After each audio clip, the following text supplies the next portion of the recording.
주께서 우리 삶 가운데 매일매일 순간순간 예배가 분명하게 선포되고 이루어지시는 걸 원하실 줄로 믿습니다.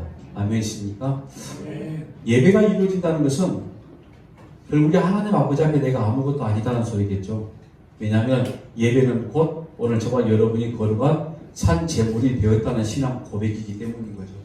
그러면 내가 산 제물 되었다는 말은 바로 죽었다. 바로 이런 말인 겁니다. 제가 이거 몇 년째 하고 있다고요? 숨교회만 9년째고요. 그 이전까지 하면 거의 한 14년을 떠들어야 되는 것 같아요. 제발 좀 죽자.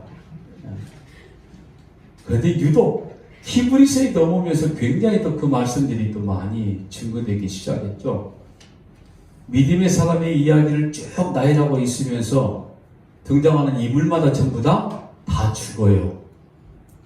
자, 온전한 예배를 딱 한 번 드리고 죽었던 아벨. 그리고 겨우 369살 살고 그냥 순식간에 사라져버린 에녹. 평생 120년 동안 욕먹고 살다가 노아. 그리고 누구있죠? 이제 아브라함이 등장했죠. 그런데 노아가 방주를 만들게 된 이유가 근거를 우리가 성경을 살펴볼 때 뭐라고 나와 있었죠? 기억나십니까? 그 땅의 세상에 죄악이 관영했다라고 말씀을 하셨는데 그 죄악이 관영했다라는 것을 이유, 내용을 이렇게 살펴보니까 하나님의 아들들이 사람의 딸들의 아름다움을 보고 취했다. 그리고 그들과 혼인했다 이렇게 말을 했습니다. 하나님의 아들이 누구라고 그랬죠? 그 혈통적으로 따지지 말라고 그랬죠? 하나님의 아들, 그냥 하나님의 자녀, 구속함의 구원함의 역사를 이룰 수 있는 하나님의 선택된 백성. 그럼 사람의 딸들은 그들과 전혀 상관없는 세상 속에 있는 지금 말로 그냥 불신자라고 이렇게 이야기를 한번 해보자고요. 그런데 이런 생각 들지 않으세요? 성경을 읽다가 우리가 문득문득 의심이 드는 부분들이 굉장히 많아요. 도무지 하나님의 처사가 못마땅해. 우리 인간들이 생각할 때. 그럴 때 한 번도 없으세요? 여러분들은 전부 다 믿음이 좋으신 거예요. 저는 성경을 보다가 설교 준비를 하다가 문득문득 속에서 욱 하고 올라온 게 있어요. 참, 왜 이렇게 하셨을까? 그게 가장 처음 시작이 도대체 왜 선악과를 만들었을까? 이 생각 한 번도 안 했다고요? 했죠? 이거. 왜 하나님의 아들들 살아가는 땅에 사람의 딸들을 풀어 놓으셔서 왜 하필 그들이 얼마나 이뻤는지는 모르겠지만 그들의 아름다움을 보고 전부 다 그들과 혼인하려고 무슨 예를 썼을까? 아니, 인간들 앞에 가장 보기 좋은 선악과, 하나님의 아들들 앞에 가장 이쁜 사람의 딸들, 왜 놔두시냐 이거죠. 그런데 여러분 성경을 보면 그건 일관성 있는 하나님의 처사였습니다. 너무 정확하게 그렇게 계속 하나님은 이끌고 가시더라는 거였어요. 신명기서 2장 1절에서 9절까지 말씀 속에 제가 몇 구절만 볼게요. 우리가 방향을 돌려 여호와께서 내게 명령하신 대로 홍해길로 광야에 들어가서 여러 날 동안 세일산을 두루 다녔더니 내 하나님 여호와께서 내가 하는 모든 일에 내게 복을 주시고 내가 이 큰 광야에 두루 다님을 알고 내 하나님 여호와께서 이 40년 동안을 너와 함께 하셨으므로 내게 부족함이 없었느니라 하시기로. 그러니까 지금 광야 40년 기간을 지금 이렇게 말씀하고 있는 내용이죠. 여호수아로 한번 가볼게요. 여호수아 23장 11절에 13절까지 말씀 보니까 그러므로 스스로 조심하여 너희의 하나님 여호와를 사랑하라. 너희가 만일 돌아서서 너희 중에 남아있는 이 민족들을 가까이 하여 법으로 혼인하며 서로 왕래하면 확실히 알라. 너희의 하나님 여호와께서 이 민족들을 너희 목전에서 다시는 쫓아내지 아니하시리니 그들이 너희에게 올무가 되며 덫이 되며 너희의 옆구리에 째치기 되며 너희의 눈에 가시가 되어서 너희가 마침내 너희의 하나님 여호와께서 너희에게 주신 이 아름다운 땅에서 멸하리라. 여호수아님 지금 이렇게 말씀하신 이곳 지역이 어딘지 아십니까? 하나님이 약속하신 땅이었어요. 가나안 땅. 하나님의 나라, 하나님의 도성을 상징하고 있는 하나님의 역사와 기적과 능력의 모든 것들이 있었던 그 땅을 이야기하고 있는데 그 아름다운 땅에서 이 13절 마지막 말씀 보니까 멸하리라. 이 가나안 땅에서 일이 또 사사기로 가면 또 이렇게 말씀합니다. 사사기 1장 21절 말씀 보니까 지금 나오고 있나요? 제가 뒤에서 보니까 이게 계속 안 나와서 아마 저 같았으면 이거 못했을 것 같아. 승질나서. 이유가 뭔지를 모르겠어요. 베냐민 자손은 예루살렘에 거주하는 여부스 족속을 쫓아내지 못하였으므로 여부스 족속이 베냐민 자손과 함께 오늘까지 예루살렘에 거주하니라. 그리고 그 밑에 쭉 뭐가 나오냐면 이스라엘이 가나안 땅에 들어가서 가나안 민족을 전부 다 조금씩 다 남겼더라. 그러니까 하나님의 명령은 그 가나안 모든 민족을 전부 다 진멸해라, 죽여버려라. 그런데 여호수아가 그렇게 믿음이 좋았던 여호수아, 갈렙, 그 믿음의 후손들이 그 말씀에 전적으로 순종하지 못했습니다. 다 남겨놓았어요. 다 안 주겠다는 거죠. 이 사사기 2장으로도 가면요, 사사기 2장 20절에 23절 말씀 보니까 여호와께서 이스라엘에게 진노하여 이르시되 이 백성이 내가 그들의 조상들에게 명령한 언약을 어기고 나의 목소리를 순종하지 아니하였은즉 여호와께서 그 이방 민족들을 머물러 두사 그들을 속히 쫓아내지 아니하였으며 여호와의 손에 넘겨주지 아니하셨더라. 제가 지금 저녁에는 조금 설교를 짧게 하다 보니까 드문드문 이렇게 이야기를 했는데 한마디로 이거였습니다. 이 말씀을 쭉 연결해 보면 하나님께서 이스라엘을 구원해 내셨어요. 어디에서요? 애굽에서. 그러니까 세상에서 빼내셨다 이런 말인 거죠. 그리고 광야 40년을 걷게 하셨다. 그게 신명기서 말씀이었던 거죠. 광야 40년은 우리의 인생을 이야기하는 거죠. 그래서 교회라 이렇게도 표현하고 있는 거 아닙니까? 자, 그런데 그 광야 40년의 마지막 결론 목적지가 어디냐면은 가나안이었단 말이죠. 가나안이 뭡니까? 약속의 땅. 믿음의 역사가 이루어지는 땅. 하나님의 나라. 그럼 우리가 이렇게 생각할 수 있는 거 아닙니까? 하나님이 명령하시고 하나님이 예비해 놓으시고 약속의 땅, 가나안 땅에 딱 들어갔으면 40년 고생 끝. 이제 행복 시작. 이라고 우리가 생각할 수 있는 거 아니에요? 성경에 보니까 아니었죠. 근데 우리는 왜 그렇게 생각하고 있는 거죠? 안 한 거예요? 뭐 솔직히 이야기 한번 해봅시다. 우리 인생의 어려움의 문제, 자, 광야 40년 우리 인생이라고 그랬으니 광야 40년을 교회라고 표현하고 있으니까요. 우리가 예수 믿고 처음 예배당에 딱 들어왔을 때 주변에 있는 사람들이 뭐라고 이야기하던가요? 예수 잘 믿었어. 어쨌든 예수 믿고 진짜 우리가 믿음으로 기도하면 모든 일들이 다 잘 되고 형통할 거야. 아, 내 인생에 꽃이 피는구나. 예수 참 잘 믿었다. 이런 생각 안 해보셨어요? 여러분들하고 저하고는 좀 다르군요. 저는 예배당에 나가자마자 이 생각 먼저 했습니다. 거의 두통 때문에 너무 심했어요. 두통이 너무 심하다 보면 나중에 막 토하기까지 하고 이유 없이 마치 신병에 걸린 것처럼. 그런데 저를 전도했던 분이 그런 말씀을 하셨거든요. 믿음으로 기도하면 두통도 없어진다고. 근데 실제로 없어졌는데 사실 약을 많이 먹었어요. 개벌이. 하나님의 능력보다는 개벌이 훨씬 더 저한테는 직방이었습니다. 왠지 그럴 것 같다는 거죠. 내 인생의 현재 여러분들이 지금 당하고 있는 내 앞에 놓여있는 큰 산 같은 문제들, 우리가 믿음으로 기도하고 하나님의 말씀에 전적인 순종의 모습을 보인다면 왠지 그게 끝날 것처럼 보여진다는 거예요.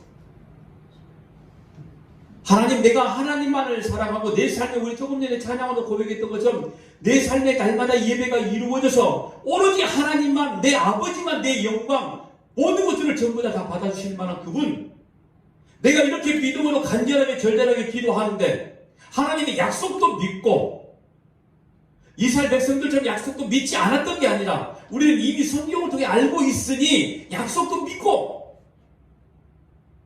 그리고 간절히 기도한단 말이에요. 정말 눈물 콧물 작정해가면서 그런 기대감이 우리 속에 있지 않을까요? 뭔가 될 것 같다. 뭔가 이루어질 것 같다. 그런데 여러분, 히브리서에 뭐라고 말했죠? 가나안 땅은 진짜 안식이 아니야 그랬단 말이에요.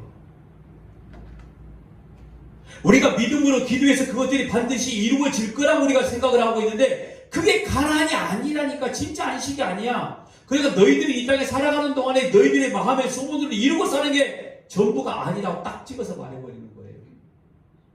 내가 예수 믿는 목적, 목표 이런 모든 것들이 무언가 좀 잘 되어져 보고 형통의 삶을 살기를 원하는데 그게 아니다라고 못을 박아버렸다는 거죠. 그래놓고 뭐라고 말하냐면 약속의 땅이래요.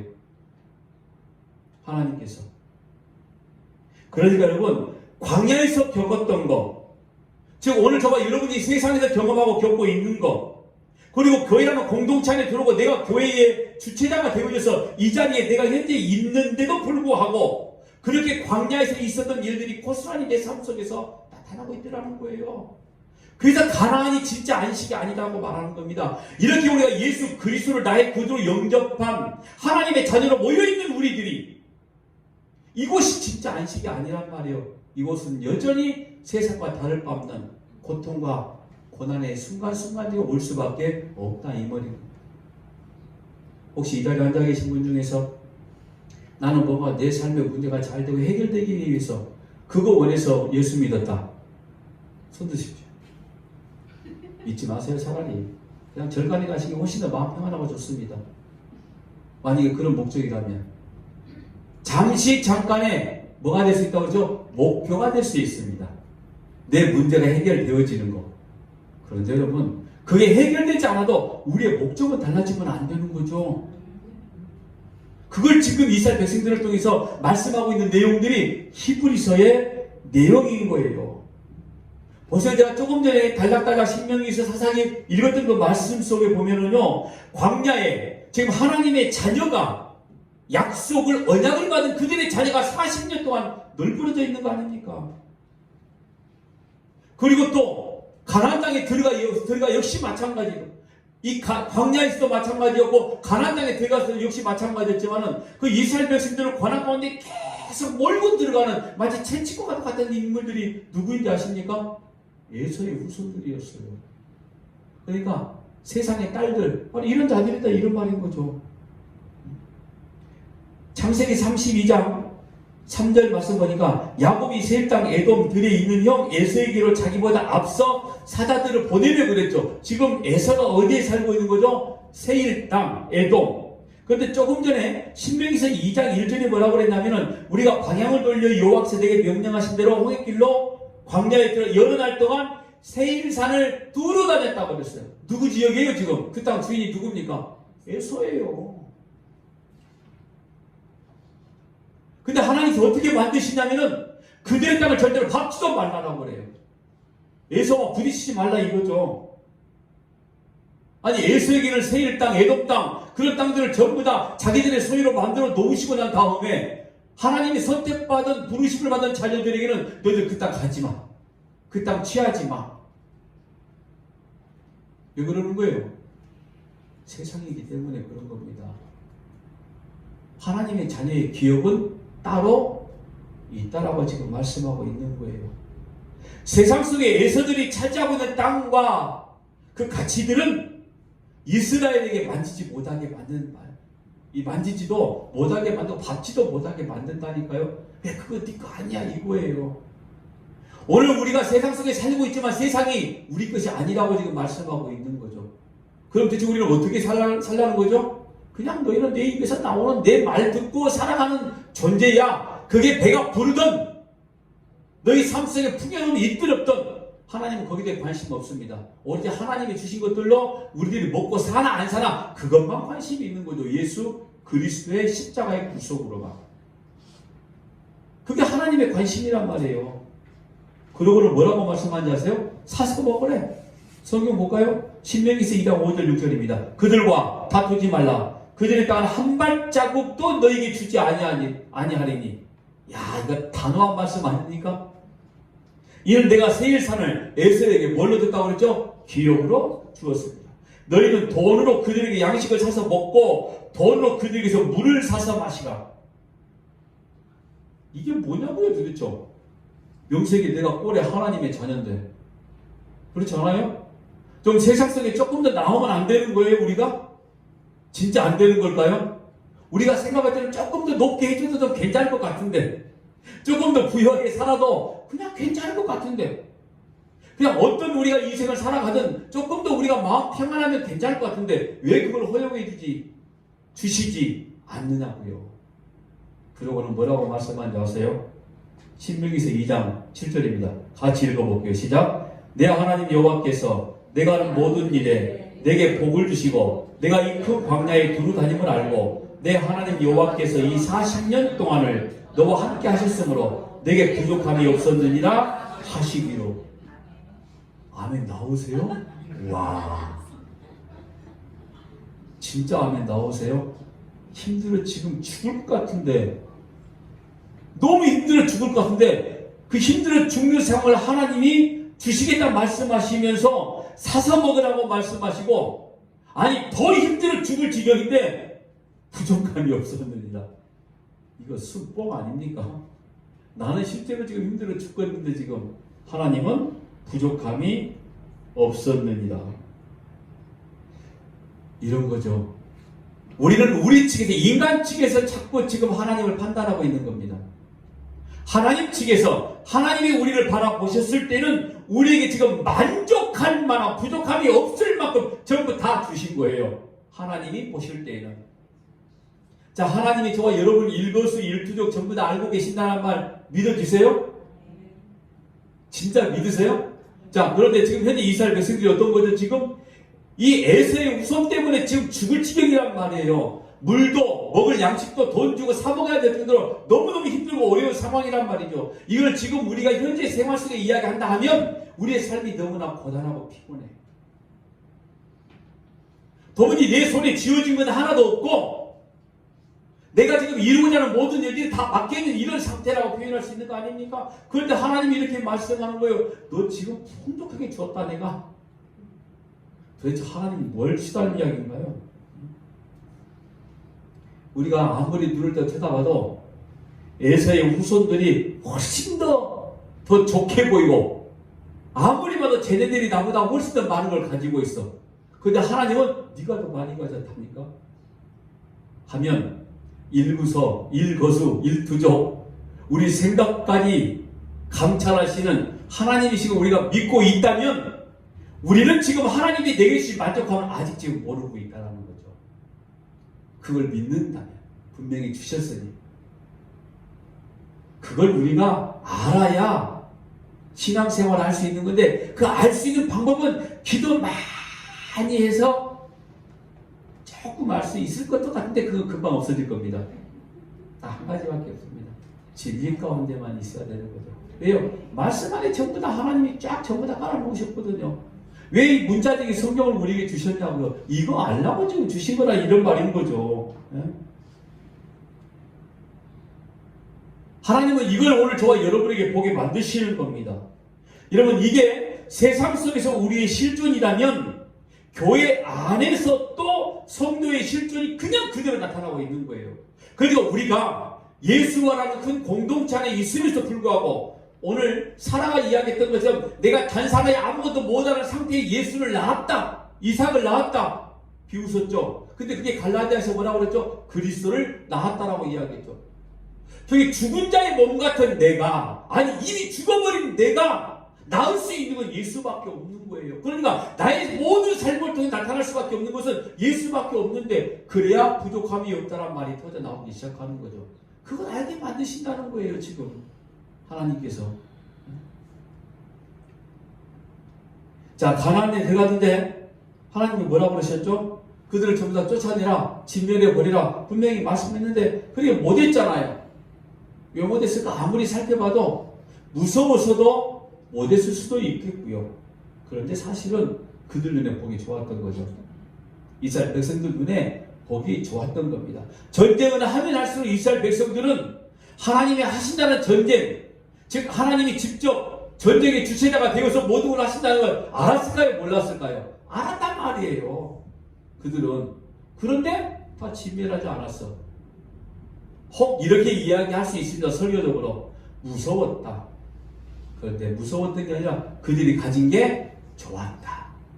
이런 생각하지 않았을까요? 물론 성경이 그렇게 정확하게 똑같이 묘사되진 않았지만 저걸 잘 이용하면 우리가 먹고 사는데 부족함이 없을 것 같아. 저걸 잘 이용하면 하나님이 주신 걸 더 풍성하게 우리가 만들 수 있을 것 같다.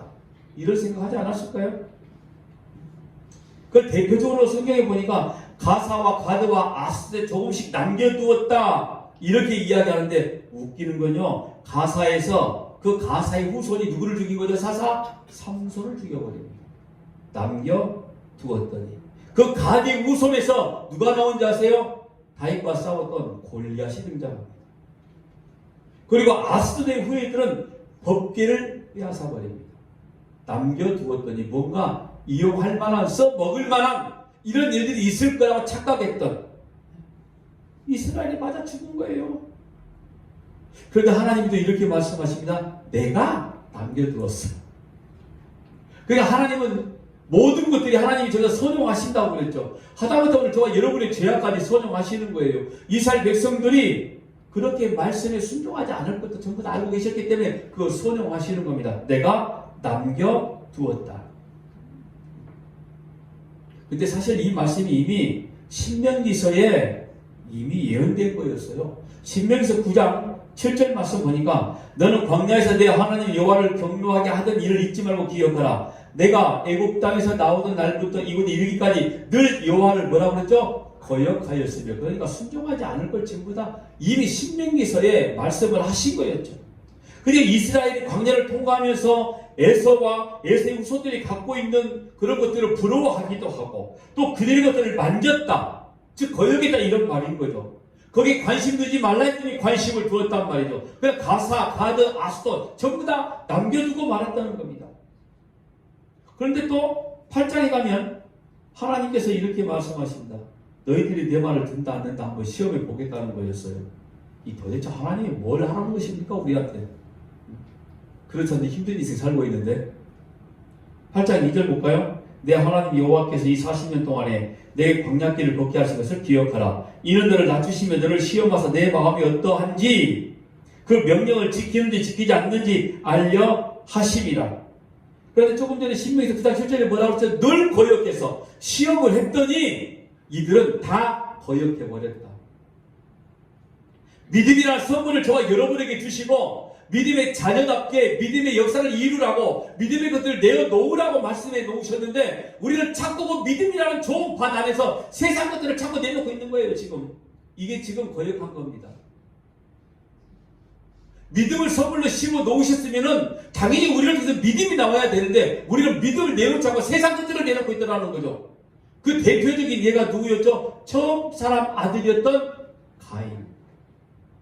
땅의 걸 내놓잖아요. 지 모습을. 그러니까 받지 않는 거 아닙니까?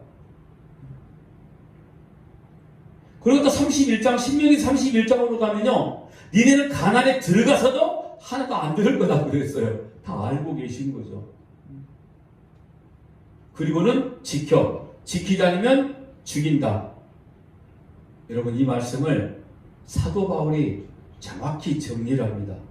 이제 설교 시작입니다. 보세요. 로마서 11장 32절에 하나님이 모든 사람을 순종하지 아니하는 가운데 가두어 두심은 모든 사람에게 긍휼을 베풀려 하심이로다. 너희들을 불순종 가운데 두었다고 그러죠. 근데 지키라고 하기 너무나 많잖아요. 여기 보면은 그럼 뭐예요? 글로 나온 거 아닙니까? 늘 서목사가 하는 소리. 아, 나는 못 지키는구나. 이거였어요. 아, 나는 도무지 이걸 지킬 만한 능력과 은혜와 어떤 삶도 내 삶 가운데 나오지 못하는 존재구나. 그래서 이 모든 것들을 완전하게 이루신 예수가 필요하구나. 이것 때문이었어요. 여러분, 하나님의 관심은 우리 인생사에 없다니까요. 절대 우리 하나님의 인생사에 우리 인생에 관심이 있다고 우리를 사랑하시니까 우리 인생에 관심이 있다고 착각하지 마세요. 하나님의 관심은 우리 인생에 관심이 있는 게 아니라 우리 안에 예수 그리스도에만 관심이 있단 말이에요. 그래서 믿음을 주신 거고 선물로. 만약에 우리 인생에 하나님의 관심이 있었다 하면 하나님이 주신 믿음의 선물이 아니라 우리 힘으로 뭔가 이루어내야 된다니까요. 하나님이 우리에게 관심이 있는 것처럼 보여지는데 내 안에 계신 예수 그리스도, 십자가에 죽여버린 그 아들에게만 관심 있는 하나님이다 이런 거죠. 그러니까 우리는 광야 40년을 통과하면서 이스라엘 백성들이 모든 것들을 전부 다 지키지 못할 때마다 그들이 생각했을 때 누구를 봐야 돼? 예수를 봐야 되는 거였어요. 근데 그들은 예수도 못 봤어. 여러분 구약에 이미 예수 그리스도가 예언되어 있고 제시되어 있는 거 전부 다 알고 계시잖아요. 이스라엘 백성들은 알만한 지식들이 전부 다 있었단 말이에요. 그리스도, 메시아가. 근데 그분을 믿지도 않았고 영접하지도 않았다는 거죠. 근데 우리는 이 성경을 이미 알고 있어. 이제 하면 우리는 우리 인생사에 힘들고 어려울 때에 하나님 이게 왜 안 됩니까? 라고 물어볼 게 아니라 안 되는 나이군요. 이걸 먼저 시인다 이 말이에요. 안 될 수밖에 없는 거군요. 그러니 나는 예수가 필요한 존재입니다. 아니 원수를 사랑하라고 말씀을 해놓고 자기들을 힘들게 만드는 예수의 후손들을 쫙 앞에다 하나님이 데려다 놓았다니까요. 그걸 어떻게 사랑하냐고요. 싸워서 이겨야 되는데 지금 주의해야 되는데 참 하나님이 알고 있지 않으세요? 용서해라 인내해라 이렇게 이야기해놓고 광야 내구통이 앞에 딱 에세의 후손을 갖다 놓고 전쟁을 일으키고 있다니까요. 그걸 어떻게 용서하고 인내하고 참을 수 있는 거냐고요. 우리는 그걸 이겨낼 견뎌낼 실력이 없는 사람인 거죠. 그러니까 하나님은 그걸 말씀하지. 너희는 그걸 이겨낼 힘이 없는 존재야.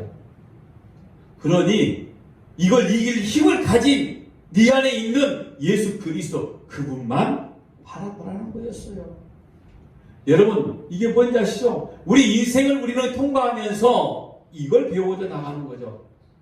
내 인생은 나의 것이 아니었구나. 내 인생은 오로지 하나님의 것이었구나. 내 안에 계신 예수로 인해서 하나님이 나를 끌고 가시는구나. 여러분 믿음으로 산다는 게 뭐라고 그랬죠? 믿음은 보이지 않는 거라고 그랬죠. 보이지 않는 걸 실상으로 믿어지는 게 믿는 게 믿음이라고 말씀을 드렸습니다. 여러분 믿음으로 산다는 건 내가 변화되어지고 뭔가 성취되는 것이 아니라 그게 안 나와. 할 수도 없어. 눈에 보여지는 것도 없어. 그런데 하나님이 나 구원했어. 이걸 믿는 게 믿음이란 말이에요. 뭔가 하는 게 믿음이 아니라 믿음으로 산다는 건 믿음을 내가 능력으로 사용해서 모든 상황, 모든 환경 이거 다 극복하고 다 정복하고 이겨내는 게 아니라 그게 믿음으로 사는 게 아니라 그걸 못 이기는 나를 바라보면서 예수밖에 없다는 고백을 할 수밖에 없는 그런 상태가 진짜 믿음이 있는 상태라 이런 말인 거예요. 그게 뭡니까? 곧 나의 죽음 아닙니까? 나의 부정, 내 자아 주체성, 내 존재성 이런 모든 것들이 완벽히 깨져버리는 거예요. 내가 할 수 있는 거 아무것도 없다는 고백이 터져 나올 때까지 하나님은 원하시고 계신다는 거죠.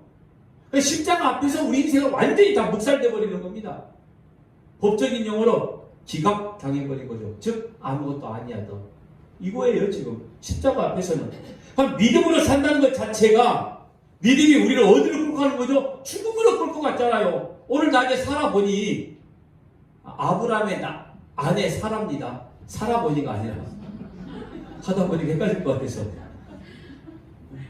사라라는 여자를 보니 죽었단 말이에요. 근데 그게 생명이 나온다니까요. 그걸 아는 게 25년씩이나 걸린 거 아닙니까? 사실은 제대로 알지도 못했어. 그러니까 아들 이름을 이츠하크, 비우수, 조롱거리. 누구를 조롱한 거예요? 아니요. 하나님을 조롱한 거예요. 지금 이 사라라는 여자가.